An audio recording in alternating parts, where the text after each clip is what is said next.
Gracias.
Already আমরা nতম bore কক্ষপথে আমরা ইলেকট্রনের শক্তি রাশিমালা প্রতিবেদন শিখছি, ঠিক আছে? ফর্মুলাটা কার কার মনে আছে? কত ক্লাসে আমরা লিখছিলাম? কত ছিল? -13.6 z square upon n square electron volt per second. Okay, আর যদি ভাই আমি শক্তিটাকে জুল এককে লিখি তাহলে কি হলো? -2.18 into 10 power -18 z square upon n square joule per একক। ওকে, আচ্ছা, তো আমরা বোর পরমাণু যখন শুরু করছিলাম তখন কিন্তু আমরা স্বীকার্য করছিলাম মাত্র কয়টা বলবো? দুইটা স্বীকার্য করছিলাম। বোরের প্রথম স্বীকার্য কি ছিল? শক্তি স্তর সম্পর্কিত প্রস্তাবনা, যেখানে বোর আমাদের কি বলতেছেন যে ইলেকট্রন নিউক্লিয়াসের চারপাশে কতগুলো অনুমোদিত ব্যাসার্ধের বৃত্তাকার কক্ষপথে কি করে? পরিভ্রমণ করে, ছিল আমাদের প্রথম স্বীকার্য। ওকে, এরপরে আমরা কি শিখলাম? কৌণিক ভরবেগের স্বীকার্য। এবং আমরা জানি ইলেকট্রনের কৌণিক ভরবেগের মান কত? h/2 এর কি পূর্ণ সংখ্যক গুণিত, এটা আমরা পড়ছি। বলো কৌণিক ভরবেগ কয় ধরনের ছিল, মনে আছে? কৌণিক ভরবেগ কয় ধরনের ছিল? দুই ধরনের। কৌণিক ভরবেগ কয় ধরনের? দুই ধরনের। ওকে, একটা কি ভাইয়া? একটা ছিল আমাদের অরবিটাল কৌণিক ভরবেগ। অরবিটাল কৌণিক ভরবেগ মানে কি? যেমন এই যে সূর্যকে কেন্দ্র করে পৃথিবী ঘুরছে, তাহলে সূর্যের সাপেক্ষে পৃথিবীর যে কৌণিক ভরবেগ এটাকে আমরা কি বলবো? অরবিটাল কৌণিক ভরবেগ। ওকে, আবার দেখো পৃথিবী কি নিজ অক্ষের চারপাশে ঘুরছে না? তাহলে নিজ অক্ষের চারপাশে যদি কোনো বস্তু ঘূর্ণিত থাকে তখন যে কৌণিক ভরবেগ পাওয়া যায় তাকে কি বলা হয়? স্পিন কৌণিক ভরবেগ। তাহলে এই দুটো স্বীকার্য আমাদের একদম ভালোভাবে ক্লিয়ার। এবং এই রিলেটেড আমরা কক্ষপথের ব্যাসার্ধ বের করা শিখছি, ইলেকট্রনের বেগ বের করা শিখছি, ইলেকট্রনের পর্যায়কাল বের করা শিখছি, ইলেকট্রনের প্রতি সেকেন্ডে আবর্তন সংখ্যা, অনেক কিছু আমরা শিখছি। তো আজকে আমরা শিখব মূলত আমাদের তৃতীয় স্বীকার্য, ইলেকট্রনের শক্তির শোষণ এবং বিকিরণ সংক্রান্ত প্রস্তাবনা। এই প্রস্তাবনা আমাদের কি বলতেছে? দেখো আমাদের বলা হচ্ছে, আমরা বলতেছি না, বোর আমাদেরকে বলতেছেন কি ইলেকট্রন শক্তি শোষণ করে, ভালো করে লক্ষ্য করো, ইলেকট্রন শক্তি শোষণ করে নিম্ন শক্তি স্তর থেকে কোথায় যাবে? উচ্চ শক্তি স্তরে, এবং শক্তি বিকিরণ করে উচ্চ শক্তি স্তর থেকে কোথায় আসবে? নিম্ন শক্তি স্তরে। শোষণ করে কোথায় যাবে, নিম্ন শক্তি স্তর থেকে যাবে কোথায়, উচ্চ শক্তি স্তরে। আর শক্তি বিকিরণ করে কোথায় যাবে, উচ্চ শক্তি স্তর থেকে কোথায়, নিম্ন শক্তি স্তর। ওকে, আচ্ছা তাহলে ইলেকট্রনের নিচের থেকে উপরে যাওয়ার জন্য কি দরকার, কি দরকার, শক্তি দরকার। কি দরকার, শক্তি দরকার। তাহলে নিচের থেকে উপরে যাব, আমার শক্তি লাগবে। আবার আমি যদি উপর থেকে নিচে চলে আসি, একই পরিমাণ শক্তি আবার আমি কি করব, বিকিরণ করব। তাহলে আমি যদি নিম্ন শক্তি স্তর থেকে উচ্চ শক্তি স্তরে যাই, তাহলে আমার শক্তি লাগবে। আর উচ্চ শক্তি স্তর থেকে যদি আবার আমি নিম্ন শক্তি স্তরে ফেরত আসি, তাহলে আমি শক্তি কি ছেড়ে দিব, শক্তি আমি বিকিরণ করি। আচ্ছা তাহলে এটাকে আমি তোকে পিকটোরিয়ালি দেখাই। মনে করো এই হচ্ছে ভাই নিউক্লিয়াস। আমি যদি দুইটা কক্ষপথ দিয়ে দেখাবো, মনোযোগ দিয়ে দেখো। এই হলো মনে করো একটা কক্ষপথ, যেটা হচ্ছে আমাদের কি লোয়ার এনার্জি লেভেল বা নিম্ন শক্তি স্তর। ওকে, আচ্ছা আর এইটা মনে করো আমাদের আপার এনার্জি লেভেল, উপরের। ওকে, মনে রাখবা নিম্ন শক্তি স্তরকে অলওয়েজ n1 দিয়ে লিখে, কি দিয়ে লিখে, অলওয়েজ n1 দিয়ে লিখে। ওকে, আর কোনো বইতে আবার এভাবে লেখা থাকে nl, মানে কি ভাইয়া, n লোয়ার, l মানে কি লোয়ার। ওকে, তবে nl টার ব্যবহার কম, তো আমরা n1 টা ইউজ করব। তাহলে এখন থেকে কোনো ফর্মুলাতে যদি তুমি n1 দেখো, তাহলে কি বুঝবে ভাইয়া, এটা কি বোঝাচ্ছে, নিম্ন শক্তি স্তর, নিম্ন শক্তি স্তর বাই ডিফল্ট। আচ্ছা এবার দেখো ইলেকট্রনটা মনে করো ভাই এইখানে আছে। কয়টা ইলেকট্রন বলো, কয়টা ইলেকট্রন, একটা। কারণ আমি কি বলছিলাম, বোর মতবাদ কাদের ক্ষেত্রে প্রযোজ্য, যাদের মধ্যে কয়টা ইলেকট্রন থাকে, একটা ইলেকট্রন থাকে, তাদের ক্ষেত্রেই বোর মডেল প্রযোজ্য। বুঝতে পারছো কিনা, একাধিক ইলেকট্রন থাকলে বোর মডেল সূত্রগুলো ইউজ করা যাবে, বাট সেটা আসলে প্র্যাকটিক্যাল ডাটার সাথে কখনো ম্যাচ করবে। তুমি ম্যাথ করতে পারবে, ম্যাথ করতে পারবে সূত্র ইউজ করে, বাট প্র্যাকটিক্যাল ডাটার সাথে সেটা ম্যাচ করতে পারবে। আচ্ছা এবার দেখো এটা হচ্ছে আমাদের উচ্চ শক্তি স্তর। এটাকে কি দিয়ে প্রকাশ করবো আমরা, বলো, n2 দিয়ে প্রকাশ করব। তাহলে নিম্ন শক্তি স্তরকে কি দিয়ে প্রকাশ করব, n1 দিয়ে প্রকাশ করব। আর উচ্চ শক্তি স্তরকে কি দিয়ে প্রকাশ করব, n2 দিয়ে প্রকাশ করব। আচ্ছা এখন মনে করো ভাইয়া ইলেকট্রনটা ইনিশিয়ালি কোথায় আছে, তার একদম ভূমি স্তর যেটা। তাহলে বলো যে কোনো আয়নের বা পরমাণুর ভূমি স্তর কোনটা, তার প্রথম কক্ষপথ। প্রথম কক্ষপথকে কি বলা হয়, ভূমি স্তর বা গ্রাউন্ড স্টেট। ওকে, আচ্ছা এখন মনে করো ইলেকট্রন শক্তি শোষণ করে n1 কক্ষপথ থেকে কোথায় জাম্প করতে পারবে, n2 কক্ষপথে জাম্প করতে পারবে। তাইলে n1 থেকে n2 তে যাওয়ার জন্য শক্তি দরকার, কি দরকার, এনার্জি দরকার, এনার্জি দরকার। কারণ প্রশ্ন হচ্ছে ভাই কতটুকু এনার্জি দরকার, প্রশ্ন হচ্ছে কতটুকু এনার্জি দরকার। আচ্ছা এটা বুঝাচ্ছি। মনে করো এই নিম্ন শক্তি স্তরে থাকা অবস্থায় ইলেকট্রনের শক্তি মনে করো ভাইয়া 50 জুল। জাস্ট ধরে নাও ভাইয়া বুঝার জন্য, এক্স্যাক্টলি কখনো 50 জুল হবে না। তাহলে নিম্ন শক্তি স্তরে থাকা অবস্থায় ইলেকট্রনের শক্তি কত, 50 জুল। আচ্ছা আর মনে করো যদি ইলেকট্রনটা জাম্প করে উচ্চ শক্তি স্তরে চলে আসে, তাহলে মনে করো ইলেকট্রনের শক্তি হয়ে গেল 80 জুল।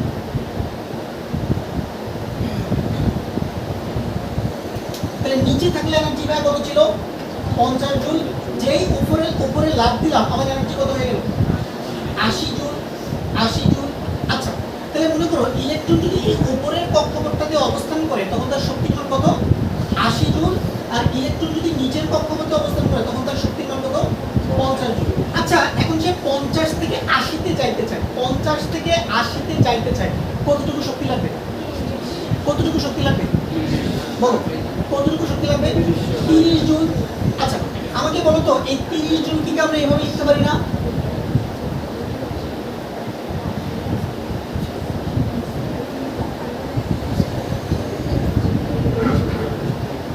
দেখো ভাইয়া 30 জুল কি আমরা এটা লিখতে পারি 80 জুল মাইনাস 50 জুল, লেখা যায় এটা।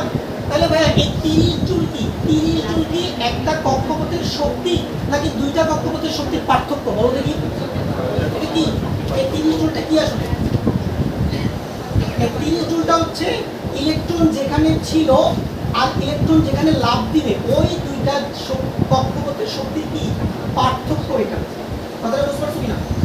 তাহলে N2 এবং N1 এই দুইটা কক্ষপথের শক্তির যে পার্থক্য থাকবে ততটুকু শক্তি যদি ইলেকট্রন পায় তাহলেই সে N1 থেকে কোথায় লাফ দিতে পারবে, N2 লাফ দিতে পারবে। কারণ একটা মজার ব্যাপার বলি, তুমি আমাকে প্রশ্ন করতে পারো ভাইয়া যদি 30 জনের চেয়ে বেশি পায় তাহলে লাভ দিবি কিনা, বলো দেখি যদি বলো 30, ধরো সে 32 জন পায় ইলেকট্রন লাভ দিবে, স্পিডটা বলো তো 32 জন পায় লাভ দিবে, লাভ দিবি কিনা বলো, ইয়া কি বলবো আমি, বলো লাভ দিবি কিনা? সে তার দরকার 30 জন পাইছে 32 জন, লাভ দিবে কিনা? বেশি হলে লাভ দিতে পারবে, উত্তর হচ্ছে না। ঠিক আছে, মনে রাখবা বেশি হইলেও লাভ দিবে না, কম হইলেও লাভ দিবে না, এক্সাক্ট কত হওয়া লাগবে 30। কেন? কারণ বোর আমাদের বলতেছে যে ইলেকট্রনের শক্তির মান যে কোনো মান হইতে পারবে না, ইলেকট্রনের শক্তির মানগুলো ফিক্সড, কথাটা বুঝতে পারছো কিনা? এনার্জির মান হচ্ছে কোয়ান্টাইজড, বুঝতে পারছো? শক্তির মানগুলো নির্দিষ্ট। তাহলে ধরো আমি 3 থেকে 10-এ লাভ দিতে চাই, তাহলে 3 আর 10-এর মাঝখানে যে এনার্জি গ্যাপ ওই এক্স্যাক্টলি ততটুকু এনার্জি পাওয়া লাগবে। কম পাইলেও লাভ দিবে না, বেশি পাইলেও কি লাভ দিবে না। তাহলে 32 জন পাইলে কোনোভাবেই ইলেকট্রন লাভ দিবে না। ইলেকট্রন বলে ভাই আমি 32 জনে থাকতেই পারবো না, আমার এক্সাক্ট কত দরকার 30, আমাকে 30 দাও তাহলে আমি লাভ দেবো। এটা কিন্তু খুবই গুরুত্বপূর্ণ এক কনসেপ্ট, অনেকেই এই জিনিসটা জানে না, কথাটা বুঝতে পারছি কিনা? অনেকেই মনে করে বেশি পাইলেই লাভ দিবে। কারণ ধরো মনে করো যে মনে করো 32 জন পাইছে, ঠিক আছে 30 জন দিয়ে লাভ দিল, বাকি 2 জন হয়ে যাবে, ওই 2 জনের ইউজ কি, কথাটা বুঝতে পারছি কিনা? তাহলে এনার্জি কম পাইলেও চলবে না, এনার্জি কি বেশি পাইলেও চলবে না, এনার্জি যতটুকু দরকার ঠিক ততটুকু পাওয়া লাগবে। বুঝতে পারছি বিষয়টা? ওকে, আচ্ছা তাহলে আমরা যেটা বুঝতে পারলাম যে ইলেকট্রন এই দুইটা কক্ষপথের শক্তির পার্থক্যের সমপরিমাণ শক্তি কি অর্জন করলে সে লাভ দিবে।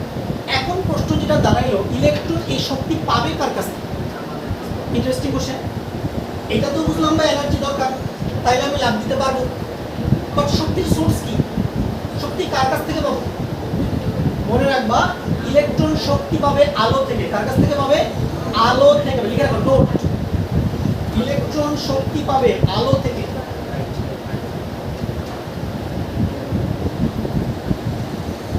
ইলেকট্রন শক্তি পাবে আলো থেকে।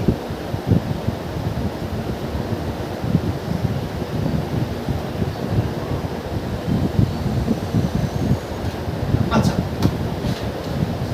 এবার দেখো ভাইয়া আলো মানে কি?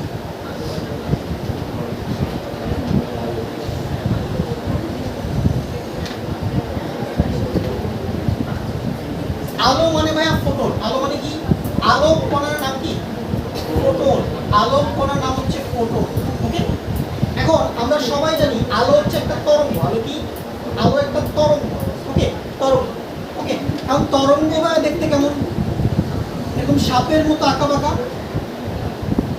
আমাকে বলো তরঙ্গ দেখতে কেমন? এরকম সাপের মতো আঁকা বাঁকা না? মানে ফোটনের চেহারাটা কেমন হবে? এরকম সাপের মতো আঁকা বাঁকা। এই যে ফোটন দেখতে হবে সাপের মতো আঁকা বাঁকা। ওকে, আচ্ছা তো এখন দেখো যেটা হবে কি, একটা ফোটন আসবে, কোত্থেকে আসবে আমি জানি না, যে কোনো জায়গা থেকে আসবে। বুঝতে পারছো? কোনো একটা জায়গা থেকে, কোনো একটা উৎস থেকে একটা ফোটন আসবে। এই যে দেখো সাপের মতো আঁকা বাঁকা একটা ফোটন আসলো, সাপের মতো আঁকা বাঁকা একটা ফোটন আসলো। কি নিয়ে আসলো? শক্তি নিয়ে আসলো। কি নিয়ে আসলো? শক্তি নিয়ে আসলো, এনার্জি নিয়ে আসলো। কতটুকু এনার্জি বলো? কতটুকু এনার্জি? এই N2 আর N1 এর মাঝখানে শক্তির যে পার্থক্য, ততটুকু এনার্জি নিয়ে একটা ফোটন আসলো। এসে কাকে আঘাত করলো? ইলেকট্রনকে আঘাত করলো। তো এই আঘাতের ফলে কি হলো? এই ফোটনের শক্তিটা কার মধ্যে চলে গেল? ফোটনের শক্তিটা কার মধ্যে চলে গেল? ইলেকট্রনের মধ্যে চলে গেল। তাহলে ইলেকট্রন কি 80 আর 50-এর মাঝে গ্যাপ কত ছিল? 30। তাহলে ইলেকট্রনটা কতটুকু শক্তি পেয়ে গেল? 30 জন শক্তি পেয়ে গেল। এবার ইলেকট্রন কি করবে? সুন্দর মতো করে N1 থেকে N2 লাভ দিবে। কোনো লাভ হবে না, কোনো লাভ হবে না।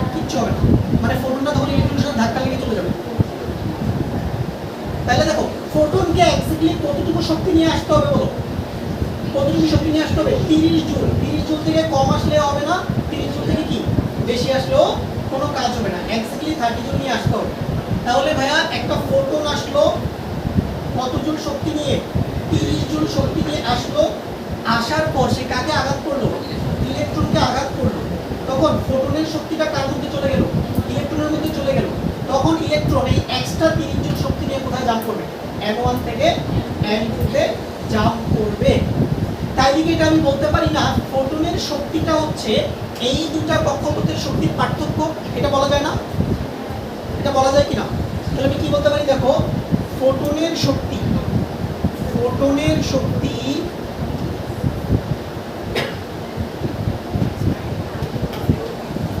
এটা সমান হবে দুটি কক্ষপথের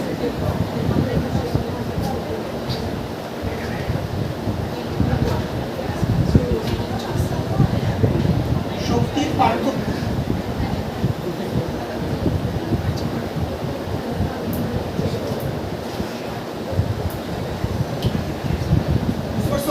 ফোটনের শক্তিটা হবে দুটি কক্ষপথের শক্তির পার্থক্য, অলওয়েজ এটাই হবে। তাহলে তোমাকে এখানে যখন তুমি ম্যাথ করবা, কখনো কোনো একটা কক্ষপথের শক্তি নিয়ে তুমি কাজ করবে, তুমি অলওয়েজ শক্তি কি নিয়ে কাজ করবা? পার্থক্য, গ্যাপ নিয়ে তুমি কাজ করবে, ঠিক আছে?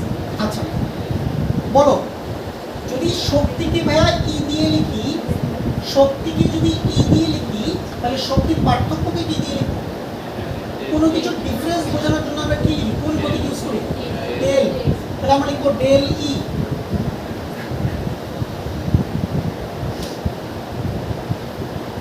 তাহলে ফোটনের শক্তিটা কার সমান হবে? ডেল্টা ই এর সমান হবে, ডেল্টা ই এর সমান। এখন প্রশ্ন হচ্ছে ভাইয়া যে ফোটনের শক্তি আবার কিভাবে বের করবে? ওকে, তো লিখো সবাই ফোটনের শক্তি।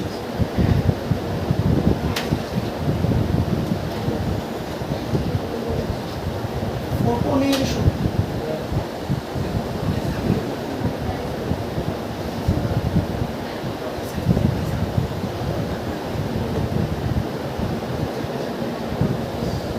সূত্র হচ্ছে ভাইয়া HF। একটা ফর্মুলা কি? HF। এগুলো অলরেডি পড়ানো হয়েছে, কথাটা বুঝতে পারছো কিনা? অলরেডি পড়ানো হয়েছে, তোমরা সবাই রেকর্ডেড ক্লাস দেখে নিও। এগুলো পড়ানো হয়েছে কখন? যে একদিন কি হয়েছিল, আমাদের সংবর্ধনা হয়েছিল ক্যামব্রিয়ান কলেজে, ওই দিন পড়েছিলাম। আর আরেকদিন উনি স্কুলে সংবর্ধনা দিয়েছিল, ওই দিন আরেকটা ক্লাস হয়েছিল, মানে 2 ক্লাস কেউই পারেন।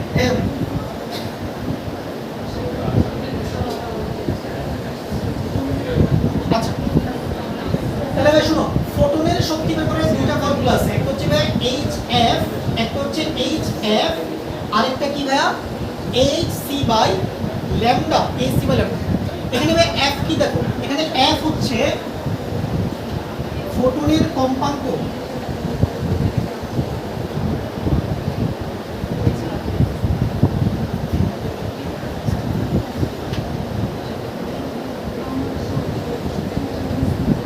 F কি?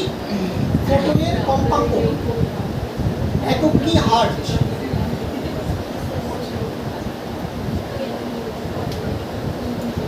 আর ভাই ল্যামডা কি বলো? ল্যামডা কি? ল্যামডা দিয়ে বোঝায় ফোটনের তরঙ্গ দৈর্ঘ্য।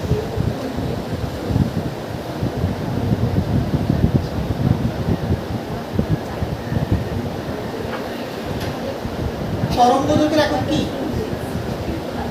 তরঙ্গ দৈর্ঘ্যের একক কি? মিটার। ওকে, মিটার। আচ্ছা এইচ কি বলো ভাই? এখানে এইচ কি? এইচ হচ্ছে প্লাঙ্কের ধ্রুবক, এর মান কত? 6.626 ইনটু 10 পাওয়ার -34। এককটা কি ভাইয়া? Joule second, joule second. C কি বলো ভাইয়া? সি হচ্ছে আলোর বেগ, কত এটা? 3 ইনটু 10 পাওয়ার 8 মিটার পার সেকেন্ড। তাহলে তোমাকে আলোর বেগ আর প্লাঙ্কের ধ্রুবক এটা বুঝতে রাখতে হবে।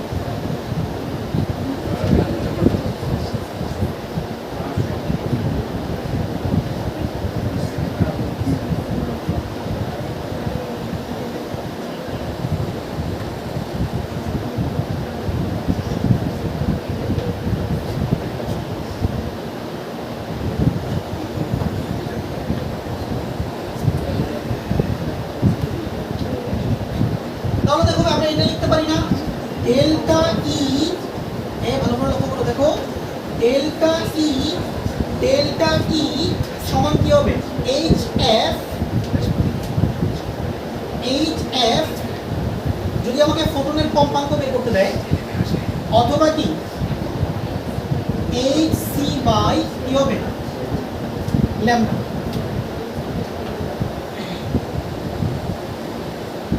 ই সমান এইচ সি বাই ল্যামডা না, কিন্তু ডেল্টা ই সমান কি এইচ সি বাই ল্যামডা। আচ্ছা এবার ভাইয়া দেখো, আমরা ডেল্টা ই কে কি লিখতে পারি, ডেল্টা ই কে কি লিখতে পারি, ডেল্টা ই কে আমরা লিখতে পারি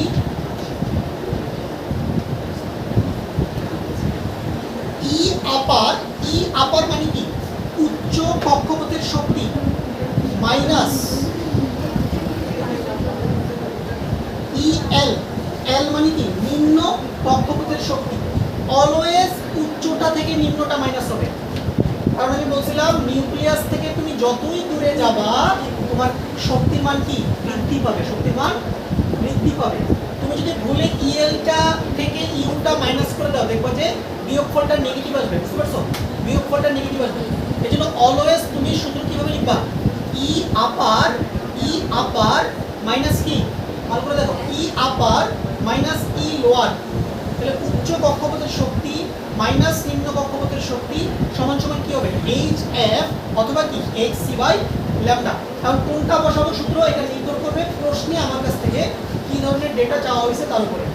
যদি কম্পাঙ্ক চাওয়া হয় তাহলে এইচ এফ লিখবো, আর যদি ভাই তরঙ্গ দৈর্ঘ্য চাওয়া হয় আমরা কি লিখবো, এইচ সি বাই ল্যামডা লিখবো। বুঝতে পারলাম? ওকে, তাহলে এই সূত্রটা ভাই মার্ক করো।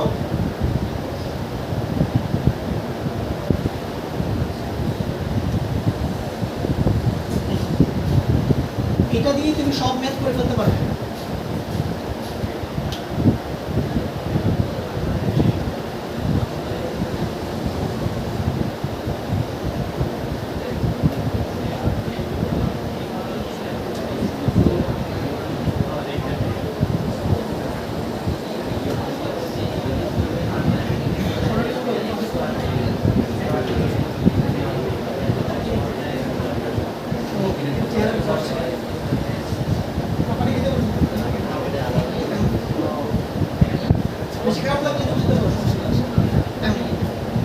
আচ্ছা দেখো তোমরা বুঝে গেল বিষয়টা, ওকে।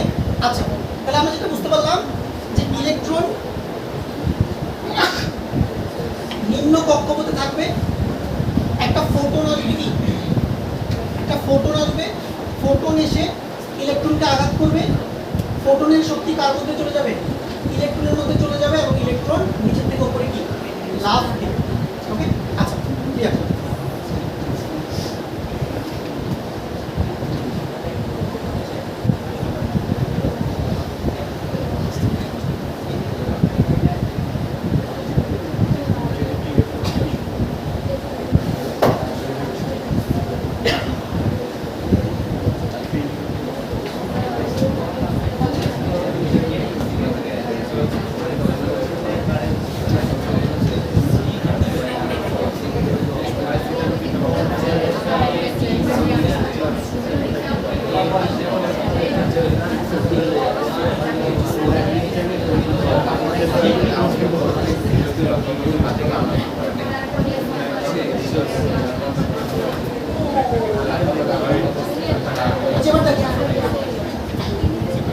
মনে করো ইলেকট্রন এবার উচ্চ শক্তি স্তরে অবস্থান করতেছে, সে এবার কোথায় আসতে চায়, নিম্ন শক্তি স্তরে ফেরত আসতে চায়। আচ্ছা তাহলে ধরো ইলেকট্রনটা উপর থেকে নিচে ফেরত আসলো, মানে সে N2 তে ছিল, N1 এ ভায়া ফেরত আসলো। তাহলে দেখো নিচের থেকে উপরে যাওয়ার সময় ফোটন আমি কি করছিলাম, শোষণ করছিলাম। বাট এখন আমি যখন উপর থেকে এবার নিচে চলে আসবো, তখন আমি ফোটন কি করবো, বিকিরণ করবো, ফোটন বিকিরণ করবো। তাহলে এবার আমি ফোটন ছেড়ে দিব, এই যে দেখো সাপের মতো আঁকাবাঁকা, বুঝতে পারছো? তাহলে ইলেকট্রন কি করবে, এরকম সাপের মতো আঁকাবাঁকা, সাপের মতো এটা প্রতীকী অর্থে অ্যাকচুয়ালি তরঙ্গ। তাহলে একটা ফোটন ছেড়ে দিয়ে উপর থেকে কোথায় চলে আসবে, নিচে। এটা হচ্ছে ভাই বিকিরণের কেস।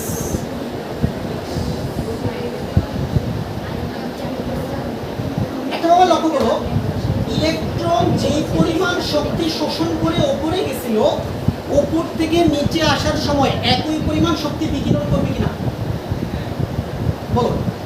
তাহলে আমি 30 জুল শোষণ করে উপরে গেছিলাম, 30 জুল ছেড়ে দিয়ে কি আবার আগের জায়গায় চলে আসলাম। বুঝতে পারছো? কারণ আমি কি বলতে পারি, শোষিত শক্তি আর বিকিরিত শক্তি সর্বদা কি হবে, সমান। তাহলে আমি লিখবো শোষিত শক্তি, শোষিত বা বিকিরিত শক্তি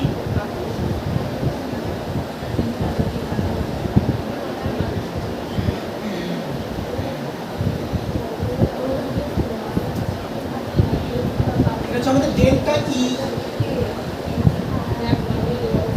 সমান হবে ই আপার মাইনাস ই লোয়ার সমান হবে এইচ এফ সমান এইচ সি বাই ল্যামডা।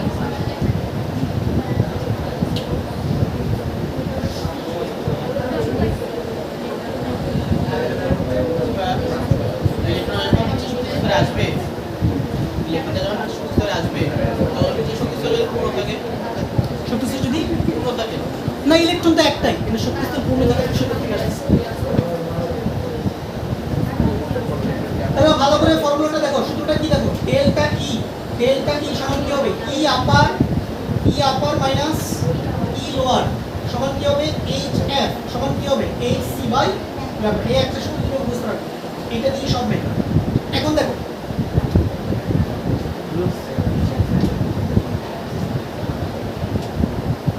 আচ্ছা ই আপার দেখো ই আপার মানে এখানে কি বলতো n2 না n। আচ্ছা তো আমরা শক্তির মান কিভাবে নির্ণয় করতাম, -13.6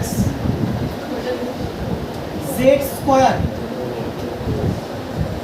আপন কি লিখতাম n স্কয়ার লিখতাম, বাট এবার n এর জায়গায় কত বসাবো n2, তাহলে আমরা লিখবো n2 স্কয়ার আর এককটা কি হবে ইলেকট্রন ভোল্ট হবে, ইলেকট্রন ভোল্ট হবে। আচ্ছা ঠিক আছে, এবার দেখো ই লোয়ার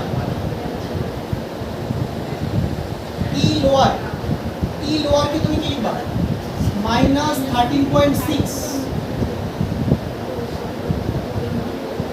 z স্কয়ার আপন n1 স্কয়ার ইলেকট্রন লেখা যাবে। তাহলে আমরা শক্তির সূত্রটা আমরা প্রতিটা কক্ষপথের জন্য আলাদাভাবে ব্যবহার করলাম।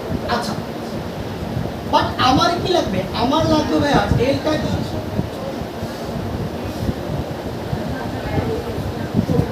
কি লাগবে ডেল্টা ই।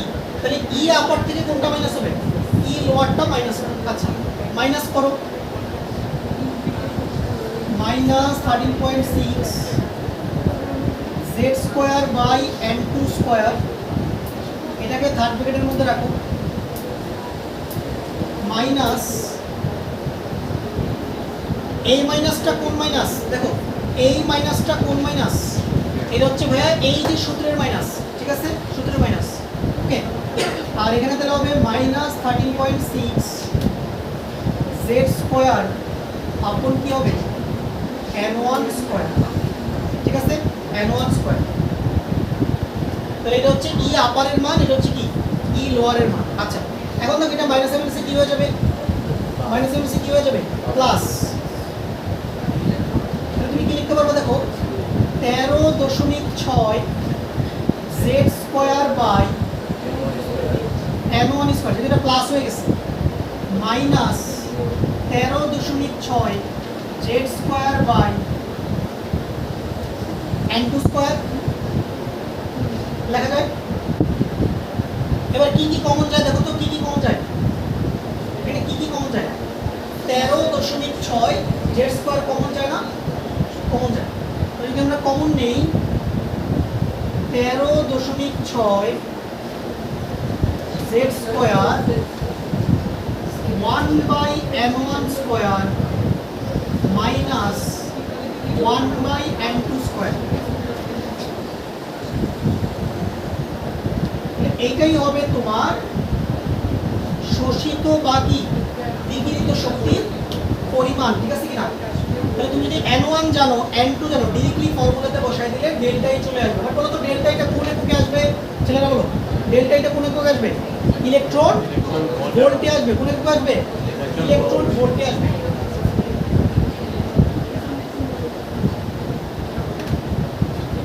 ইলেকট্রন ভোল্টে আসবে।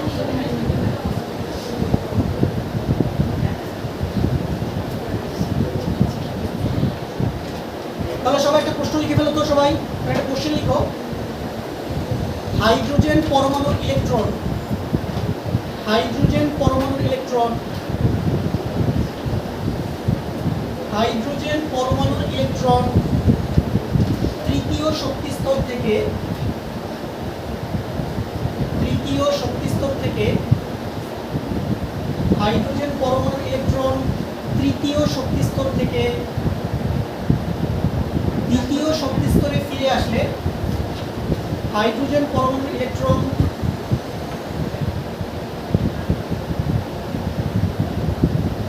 তৃতীয় শক্তি স্তর থেকে দ্বিতীয় শক্তি স্তরে ফেরত আসলে কত শক্তির ফোটন বিকিরণ করবে? কত শক্তির ফোটন বিকিরণ করবে? কত শক্তির ফোটন বিকিরণ করবে?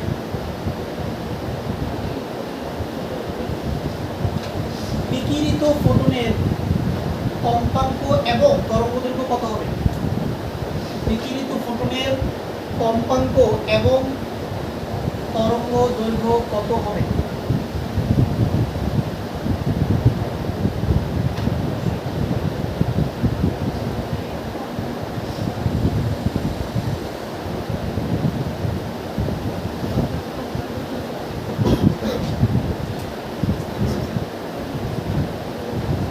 চলো ভাই অঙ্কটা করি।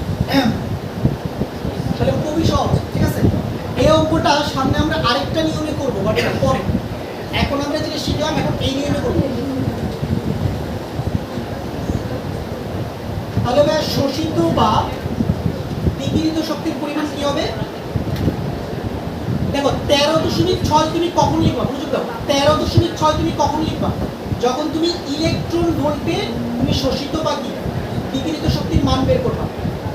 বাট যদি তুমি শোষিত বা বিকিরিত শক্তির পরিমাণটা জুল এককে বের করতে চাও, তাহলে তুমি কি করবা? তাহলে তুমি জাস্ট 13.6 এর জায়গায় কত লিখবা জানো? লিখবা 2.18 ইনটু 10 পাওয়ার -18 সেট স্কয়ার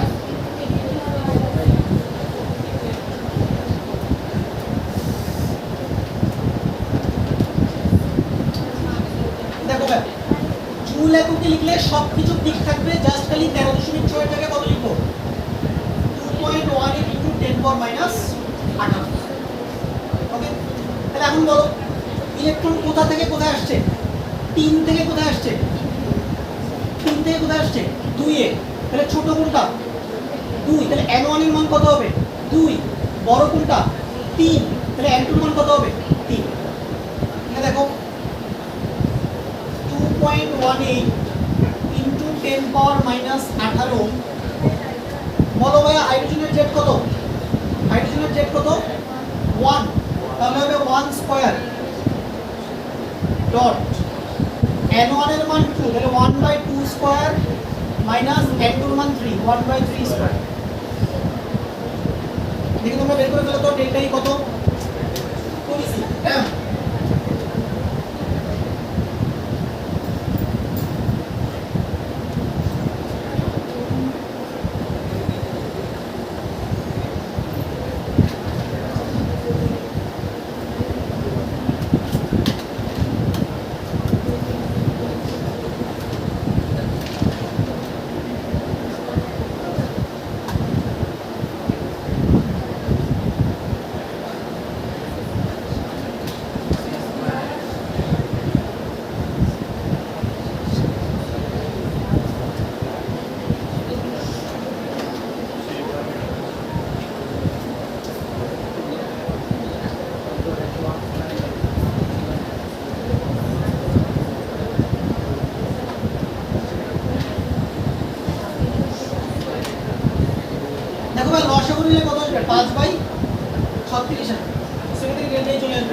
আচ্ছা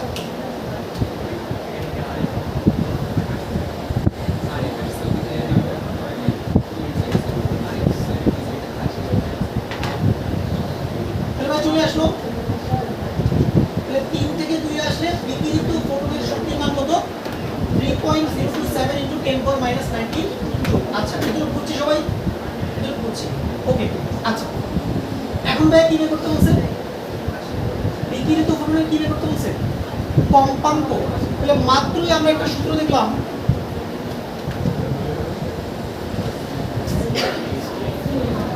ডেল্টা ই সমান কত? ডেল্টা ই সমান কত? HF। ওকে তাহলে আমাদের লাগবে কম্পাঙ্ক। তাহলে আমরা লিখবো F is equal to delta E divided by H। Delta এর মান হচ্ছে 3.027 ইনটু 10 পাওয়ার মাইনাস 19। H এর মান হচ্ছে 6.0626 ইনটু 10 পাওয়ার মাইনাস 34। তাহলে এখান থেকে ফোটন কি চলে আসবে? কম্পাঙ্ক চলে আসবে।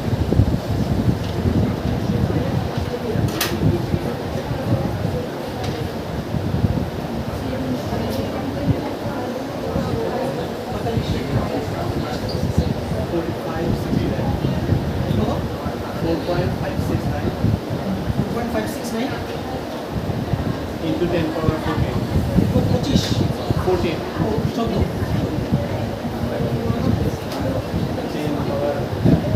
তাহলে দেখো ভাই আমরা পেয়ে গেলাম 4.569 ইনটু 10 পাওয়ার 14 হার্টজ। কম্পাঙ্ক চলে আসলো। এবার কি বের করতে বলছে? ফোটনের কি তরঙ্গ দৈর্ঘ্য। আচ্ছা দেখো আমরা জানি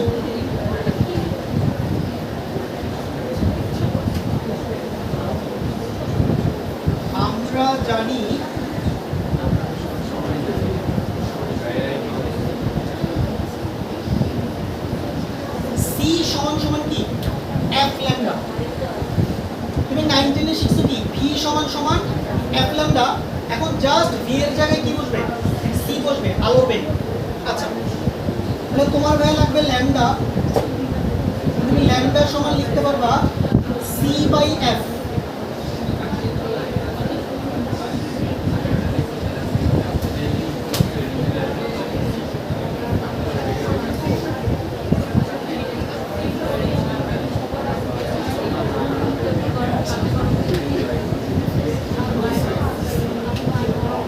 তাহলে ভাই ল্যামডা চলে আসবে।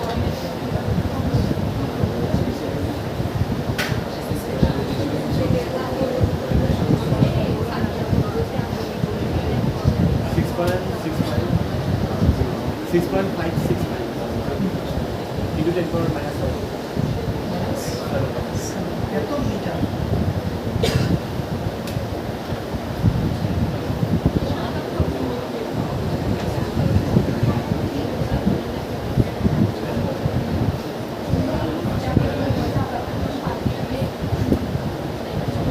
যেগুলো এই টাইপের ম্যাথগুলো কিভাবে সলভ করতে হয় খুবই সহজ। আগে কি বের করবা? ডেল্টা ই বের করবা এই ফর্মুলা দিয়ে। পরে তুমি ওখান থেকে কম্পাউন্ড বের করবা, পরে তুমি হচ্ছে ল্যামডা বের করবা। সামনে আমরা ল্যামডা বের করার নতুন সূত্র শিখব, বাট এখন আমাদের টাইম আসে না। ঠিক আছে, আপাতত এইভাবে সহজ সলভ করা যাবে। ব্যাক ক্লিয়ার এতটুকু? ওকে আচ্ছা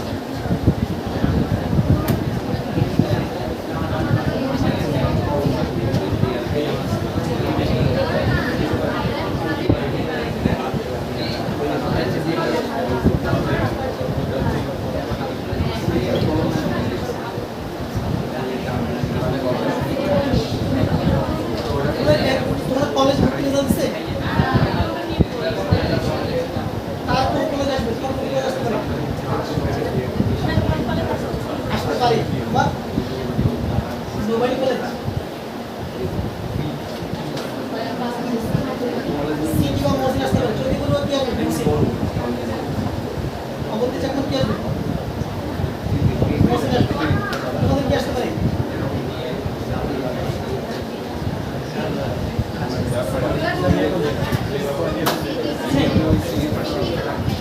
সিটি বা ওমেন যেহেতু সরকারি ফার্স্ট স্কুলে আছে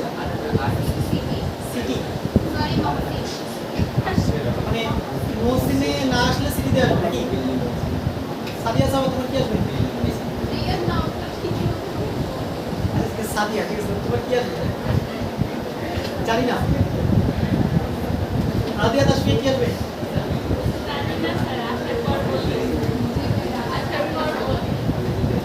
পড়লে মনে হয় কি আসবে? কেন? যাক শোনো, কলেজ নিয়ে মাতামাতি মনে হয় এখনো শেষ হয় নাই, ঠিক আছে? মাতামাতি শেষ হয়ে যাবে এখন 9 মাসের মধ্যে। শোনো, কলেজ নিয়ে ফ্যাসিনেশন কিছু নাই। আমি বলি সরকারি কলেজে কোনো পড়াশোনা হয় না। আবার বলছি সরকারি কলেজে কোনো পড়াশোনা হয় না। চিটাগাং মসজিদ সিটি কলেজের নামে, এটার নামে উচ্চ কোনো পড়াশোনা হয় না। আমি আচ্ছা আমি কোন কলেজ থেকে দেখি গেস করো।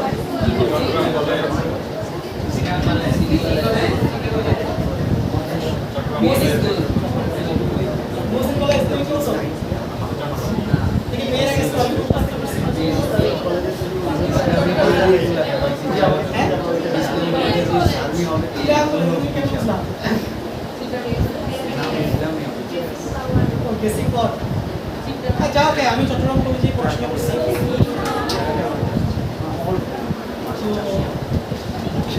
কলেজে গিয়ে যেটা হইতো যে যখন আমি ক্লাসরুমে বসতাম, ভাই পুরো মাছের বাজার, ঠিক আছে, চিটাগাং কলেজের ক্লাসরুম মাছের বাজার। কেন? চট্টগ্রাম কলেজে পড়ে, চট্টগ্রামের সবচেয়ে দুষ্ট পোলাপানগুলো চট্টগ্রাম কলেজে পড়ে, সবচেয়ে বেশি ফাজিল দুষ্টামি করে বেশি, এরকম মানুষজন চট্টগ্রাম কলেজে পড়ে। কিন্তু আবার এই একই মানুষগুলা একই সাথে আবার সবচেয়ে মেধাবী। কথাটা বুঝতে পারছি? তুমি যখন চট্টগ্রাম কলেজে আবার ক্লাসরুমে দেখবা যে বেশি করে কলেজের স্কুলে যে ছেলেমেয়েগুলো আছে, যে পরিমাণ দুষ্টামি করে ভাই ওরা ক্লাসে, মানে কল্পনাতীত। তো পড়াশোনায় আবার এটা মানে ওরা দেখে মনে হবে না পড়াশোনা করে। কথাটা বুঝতে পারছি? ও দুষ্টামি করে ক্লাসে এসে মানে তোমাকে দেখাবে কোনো পড়াশোনা করতেছে না, কিন্তু ও যখন বাসায় থাকবে তখন আবার দেখবা কি পড়াশোনা করতেছে। যেমন আমি যখন এইচএসসি পরীক্ষা দিই, আমি যখন এইচএসসি পরীক্ষা দিই, আমি আমার আশেপাশে যারা ছিল সব বুয়েটে আসতেছে। যেমন আমার পিছনে যে বসছে এইচএসসি পরীক্ষা, সে বুয়েটে 63rd হয়েছে আমার পিছনের জন, 63 দিব। তার পিছনের জন চিটাগাং মেডিকেল, তার পিছনের জন বুয়েটে 14 ঠিক আছে? মানে আমি ছিলাম সব ট্যালেন্টেড মানুষজন দিয়ে ঘেরা। এটা আমার জন্য উপকার হয়েছে, কারণ আমি বায়োলজি কিছু পারতাম না, ঠিক আছে? বায়োলজি এমসিকিউ আমি দাঁড়াইছি পাশে আশপাশ থেকে, নিজে পারতাম 25টা 10টা দাঁড়াইছি, বলবেন দেখেই সব হয়ে গেছে, ঠিক আছে? এরকম আশেপাশে ভালো বলবেন থাকার দরকার আছে ভাই, একটু সাহস থাকে। আর কলেজের পরীক্ষা তোমার গেট পয়েন্ট কত আসবে বলি? কলেজের পরীক্ষা তুমি গেট পাবা 3.5, 3.6, 4.2, 4.1, অনেক কষ্টে 4 পয়েন্ট পাবা। কিন্তু কলেজের পরীক্ষা 4 পয়েন্ট এইচএসসি পরীক্ষা গোল্ডেন পাওয়ার সমান। কলেজের প্রশ্ন কিন্তু খুব টাফ হয়, খুবই টাফ। মানে কোত্থেকে যে কি দিবে কিছু তুমি জানবা না। এই জন্য কলেজের পরীক্ষা নিয়ে এত হতাশার কোনো কারণ নেই। আর তোমরা যেখানে এমডিসিতে অনেকে পরীক্ষা ছিল না, আসে নাই অনেকের, তো হতাশার কোনো কারণ নাই। তুমি চট্টগ্রাম মহসিন কলেজে পড়ে বইটা চান্স পেতে পারো, তো হতাশার কোনো কারণ নেই। বুঝতে পারছো? মানুষজন হুদায় এমডিসিতে যায়, হুদায় কষ্ট পাই। 2 বছর মেসে থাকা প্রচুর টাকা, এমডিসি প্রচুর টাকা দিবে তোমার। আর চেয়ে বলো তুমি এখানে রিল্যাক্সে পড়াশোনা করো, চিল মোডে পড়াশোনা করো, রিল্যাক্সে নিজের মতো করে পড়াশোনা করো, ভালো করতে পারবে। সো এত হতাশার কোনো কারণ নেই। অল ইউনিভার্সিটি পরীক্ষা দিচ্ছে কি এখানে করতেছি আমি, তুমি তো দাও নাই, ঠিক আছে?